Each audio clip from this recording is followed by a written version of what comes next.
മുൻപൊരു കാലത്ത് യുദ്ധം നടന്നുകൊണ്ടിരുന്ന ഒരു രാജ്യത്തിൽ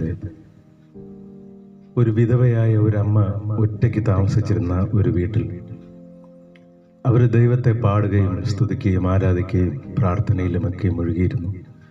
അവരുടെ ഭവനം മുഴുവനായിട്ടും അവരടച്ച് വളരെ ഭയത്തോടുകൂടെ യുദ്ധം നടന്നുകൊണ്ടിരുന്ന ആ സമയത്ത് അവരുടെ വീടിൻ്റെ ജനലിൽ ഒരു വർണ്ണശബളമായ പല വർണ്ണങ്ങളിലുള്ള ഒരു പക്ഷി വന്ന് ജനലിൽ വന്ന് തട്ടുവാനും കുത്തുവാനും തുടങ്ങി.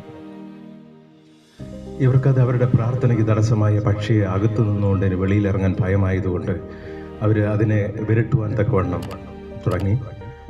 കർച്ചീഫ് കൊണ്ടും തുണി കൊണ്ടുമൊക്കെയും അതിനെ ഓടിക്കാൻ നോക്കി. എന്നാൽ അത് പോയില്ല. അത് വീണ്ടും അതിൻ്റെ പ്രവൃത്തി തുറന്നുകൊണ്ടിരുന്നു. ഒരല്പം കഴിഞ്ഞ് അവരമ്മ പതുക്കെ ജനൽ തുറന്ന് ഓടിക്കാൻ തുടങ്ങി. എന്നാലും അത് വീണ്ടും അതിൻ്റെ പ്രവൃത്തി തുടർന്നു.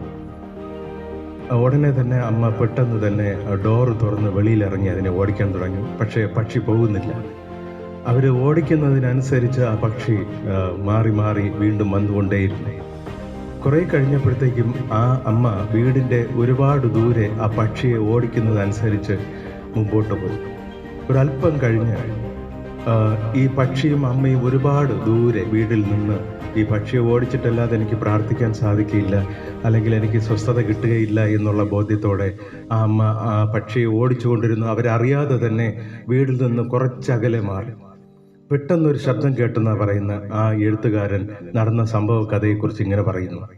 ഭയങ്കരമായ ഒരു ശബ്ദം കേട്ടു. ആ അമ്മ തിരിഞ്ഞു നോക്കിയപ്പോൾ ഒരു വലിയൊരു ഷെല്ല് അവരിരുന്ന വീടിൽ പതിക്കുകയും അതൊരു വലിയൊരു ഗർത്തമായി തീരുകയും ചെയ്തതായിട്ട് ഈ എഴുത്തുകാരൻ സംഭവ കഥയെക്കുറിച്ച് പറയുന്നു.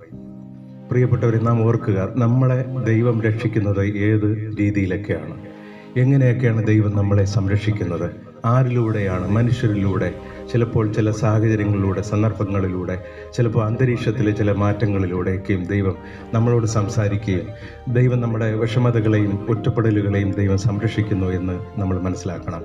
ദൈവം എത്രത്തോളം നമ്മെ സ്നേഹിക്കുന്നു എന്ന് മനസ്സിലാക്കണം. അവർ ദൈവത്തെ സ്തുതിച്ചതും പാടിയതും ആരാധിച്ചതുമൊക്കെയും ഏറ്റവും ശ്രേഷ്ഠമായ ദൈവത്തിൻ്റെ ബന്ധമാണെന്ന് ഈ ഒരു ചരിത്ര സംഭവ കഥയിലൂടെ നമുക്ക് ദൈവം മനസ്സിലാക്കി തരുന്നു. ദൈവം നമ്മളെ ആശ്വസിപ്പിക്കട്ടെ, അനുഗ്രഹിക്കട്ടെ. ആമേൻ.